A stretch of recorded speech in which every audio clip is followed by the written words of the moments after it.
veselīgi domājoši un diezgan informēti cilvēki, manuprāt, nonāk pie vienota secinājuma. Vai nu ir aktīva politiska rīcība, vai nu ir politiskie jumti.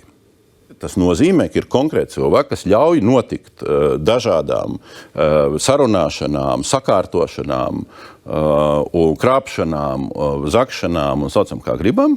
Iespējams, politiskie jumti dabūna savu daļu no, kā Eiropas prokuratūra teica, nelikumīgās peļņas.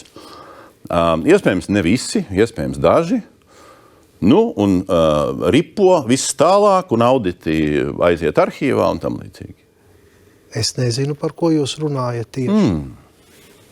Es varu teikt pavisam atklāti, konkrēti un godīgi, kad varam vadībā šobrīd nav personas, kurās kaut kādā mērā var apšaubīt šo procesu. Mēs faktiski kaut kādā mērā runājam par tādu sagrābšanas situāciju uz diezgan apjomīgu finanšu to resursu.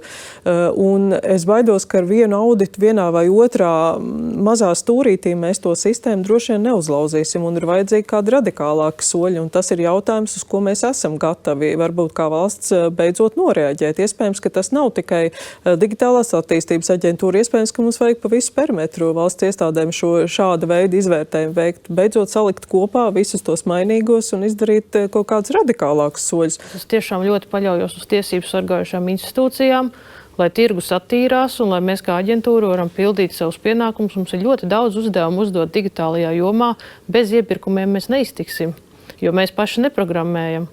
Līdz ar to mums kādam tas viss būs jāpasūta, un tādēļ mēs ceram, ka tirgus būs attīrījies, kā jau minēju, un tad mēs varēsim veikt droši šos iepirkumus. Kas liek domāt, ka aģentūra ir attīrījusies?